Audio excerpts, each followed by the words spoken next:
peace, only war.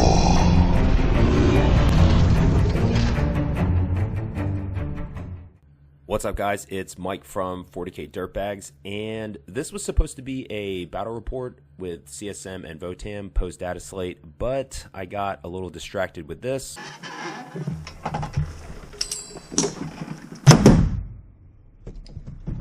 Cross coverage. Cross cover. And by the time I came back, I forgot a bunch of stuff. When I was trying to record again, my PowerPoint was out of order. But some people in the Discord were asking about rapid ingress defense, and then I decided to make a tactics report instead. So let's talk about rapid ingress in general. Huge paradigm shift from 9th edition to 10th edition. I think it is something you need to exploit. CSM getting hit pretty hard in the last data slate. I have to maximize everything that I can. And it's going to come down to your list construction. I think, in my humble opinion, you should have some sort of rapid ingress unit, whether that is a Demon Prince, Warp Talons, Harken. You need something, right? Now, attacker defender, right? Keeping in mind, if my opponent has a rapid ingress threat, that is something I need to keep in mind until that unit comes onto the board. Also, turn 3, if you are top player, you can still rapid ingress a unit at the bottom of that turn 3. So if there's nothing good in the beginning, just realize it's at the end of turn 3 when units in Deep Strike or Strat Reserves go away if they haven't been deployed. I'm not going to start thinking about who is going, what response is going where or strategy until we start talking about declaring reserves and transports, because I want to know what's going in Deep Strike. I want to know what's going on the board. When I'm asking a player, or we're just going over lists in general in the beginning, when we set up the table and stuff, I'm just asking the normal questions. What can advance and charge? What can fall back and shoot? What can fire and fade? Maybe general, like, army-wide defensive strats. Like Drakari is now like a thing out. So hey, can you just walk me through the power from pain token, or whatever your army does. But I'm not really going to start thinking about strategy as far as rapid ingress or deep strike defense until we declare reserves and transports. In general, the way I've been using rapid ingress is one of these 3 ways. I'm either going to set up a charge that I normally wouldn't be able to get, or gain victory points. So if I put a unit out onto a midfield objective and it gets nuked during shooting, and I'm going to be down primary in my turn, there have been multiple times where I will rapid ingress, get OC onto a point so I can maintain the primary game, especially early in the game. And then the third way is setting up a firing lane. So if I don't have an easy strat reserves position, I may have to rapid ingress like a Vindicator or a Forge Fiend in the previous turn, and then move up in my turn to get that firing angle. And then, like I said, knowns versus unknowns. You'll see playing my buddy Walt. He's running Votann, like I said, and in this list he ran 3 of the Terminator bricks, 2 on the board, 1 in Deep Strike. So I don't really care where that third unit is going to be per se. It's going to hit whatever it hits first, and I just have to accept that. But I want to know where it's going to be, and then I can start formulating my defense. So for this practice game stress test, we just picked this easy mission, right? Search and destroy, corner deployments. Take and hold, so hold 1, hold 2, hold 3 for 5 VP, and then Chilling Rain. I'm not going to fully go over lists. My list has changed significantly since then. The current list I'm using right now, you'll see in the next battle report, and I made the decision I'm going to keep that for at least 20 games, and then decide to make changes later on. For this, what is relevant to you for the Votann is he's got a 10-man brick here, 10-man brick here, and then 1 in Deep Strike. He's got these guys. They're like the anti-vehicle 2+ in Strat Reserves. He's got some bikes, and then this unit right over here. And then he's got this 10-man, I don't know what they're called, but they're the small dudes up in this land fortress.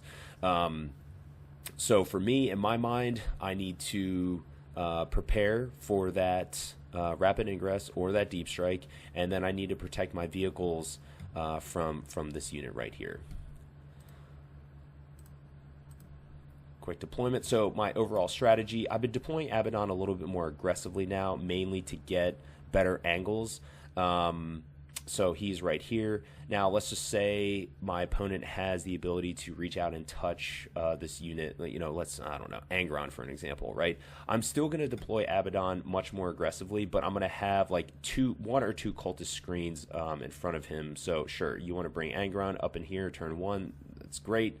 I have, you know, all my firepower plus Abaddon in response to that. Versus Abaddon being over here, it would take me a lot longer to get, you know, those firing lanes. But then more importantly, Abaddon needs to be getting into the fight turn 3, turn 4. So this is where Walt deployed. So my bikes, in my mind, they're going to scream up this way depending on the advance roll. And then these are the 3 objectives that I'm going to fight and shoot over for this game. So Walt had turn 1. He got behind enemy lines and investigates signals. So again, like I said, this is a stress test. So even playing against a casual player, I'm still going to, you know, give him every opportunity to play the best game possible. So you'll see in his deployment versus my deployment, I had this 10-man cultist squad. They're always going to deploy right here within 15 inches, just towing on this objective. So if I get investigate signals turn 1, that's an easy minimum 2 points to get here. I will always have a Nurgling squad out on a flank. So again, you know, to get minimum 4 points for investigate signals. He misdeployed them. I told him to fix it, and then just reminded him, hey man, like that's an easy deployment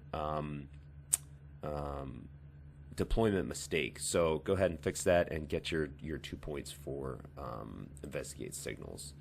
He moved the land fortress up just to start potentially threatening this firing lane. Plus he's got those 10 guys in over here. So in my mind, I'm like, all right, this is kind of like a distraction unit up here, but his you know, these 2 units right here, like this is the fight right here. He scout moved the bikes up. He advanced them not far enough to get investigate signals, so he's going to start taking out my screens, right? So keeping in mind, you know, so he's got his 10-man Terminator brick in deep strike. You need to have these fast units taking out trash units that are screening to mainly clear zones for your deep strike. So like I said, moved his nerds back there, easy rapid ingress, and that was essentially his turn 1. Over to me, I got tempting target and overwhelming force. So he doesn't have any units on objectives, so overwhelming force isn't going to happen. I decided to keep it because he's going to have to be on objectives. So for tempting target, I thought this was a great idea. Between my rhinos and my infantry, I could have got to all 3 objectives, but in his mind, he decided to put the tempting target out to a place where I don't want to, like, he's trying to draw me out, right? Which is fine. I have a 5-man unit of Noise Marines, really awesome unit, cheap. They're one of the only units in the CSM Codex that can advance an action. So if you're low on points, Noise Marines aren't a bad choice. Quick board state. So I rolled the advance for the bikes. If this advance was too short and these guys were out in the open against this land fortress, then these guys just would have chilled right there. I moved my Abaddon brick up a little bit. I advanced the Rhino over here just to tone this objective. I moved my, I advanced my Forge Feed up. I think he rolled like a 1. So just a pre-stage. The intent for him is next turn to be up in this ruins so he can start shooting whatever Walt presents to the center in response to this screen right here. These Noise Marines got out. I rolled a 6, so that was pretty sweet. So we're going like 15 inches from the Rhino. So I get them out there, get them online. Move the Vindicator back. Now, in my mind, this is where I'm starting to prepare for my opponent's deep strikes. So what I do here is I advance the cultists, reposition them out as far as they can go. A 10-man unit with proper coherency can stretch out about 18 inches or so, right? And then I always want, 18 inches between two units, so his deep strike next turn, sure, he could come in over here. Actually, I think this is too tight, so he could deep strike over here, deep strike over here. But in my mind, I was waiting for him to probably rapid ingress. All right, so back over to Walt. He got overwhelming force and deployed teleport homer. So this is what I was talking about. He can't get into my zone right now. So his best case scenario is mini overwhelming force, just kill the 5-man noise marine unit, and then deploy teleport homer. So that's essentially what he did. So he brought these guys back in. So me not having a threatening deep strike or rapid ingress threat, he doesn't necessarily care that much about his backfield, right? And since then, I have changed my list to cause my opponent to at least second guess that, and you'll see that in the Black Templars battle report I'll put out probably next week. So these guys came up, charged the Noise Marines, obviously killed them very easily. This dude moved up to put shots down over here, and then these guys moved up to get mini deployed teleport homer. And that was essentially the end of his turn. Over to me, I got overwhelming force and bring it down. So there's 3 things I need to think about. 1, what is a unit that I can kill on an objective? 2, what is the vehicle? And then 3, prepare for that rapid ingress from his 10-man brick. So this is original board state, and this is the terrain. I put this up here just so you can see a little bit more as far as like what was going on in my mind. So I got this 5-man chosen unit out. I advanced this Rhino the best that I could behind this, because again, he's got this unit right here ready to walk in on strat reserves. So this unit, I think it does like anti-vehicle 2+. It's insane. So can nuke a vehicle. So I wanted to mitigate him walking in here, and then kept this Nurgling right here to defend for strat reserves, rapid ingress over on this side. I moved my Forge Fiend up into the ruin, like I said I was going to do, because I needed to put some shots into this unit to whittle them down a little bit. So I saw that there was like a big hole right here. So how do I fill that hole? I got this unit out, and then at the time I was running Lucius. I'm not running Lucius anymore. He's super cool. He's one of the only fight first units that CSM have, but into anything other than infantry, like light, medium to light infantry, he's not that great. But in this game, again, trying to maximize everything I can, I used them as a charge screen. So I put them behind this. So if this fight goes horribly wrong and then this unit is able to charge, he can't get into Abaddon, and he has to deal with this fight first unit. So I used that as a deterrent for the next turn. I had to put my chosen up here. Even though they can advance and charge, and even though I could have got out here, I just didn't want to deal with the Overwatch, right? Like I said, a 10-man Votann Terminator brick can absolutely nuke, 6-man, infantry squad. So I was running the risk, keeping a CP in, keeping 1 CP ready to go for the re-roll of this charge. I think it was still like a 6-inch charge anyway, but it could have been a 4, but I just didn't want to deal with that. So again, getting these guys out, setting up this screen, this charge melee charge screen for Abaddon's unit, allowed me to advance this Rhino up to continue pushing out the screen. Because again, knowns versus unknowns, I want to know where that freaking that third 10-man unit is going to come in. Once it's on the board, then I can start coming up with my strategy, either dealing with, either a shoot charge combo attack to whittle it down, or I might just ignore it.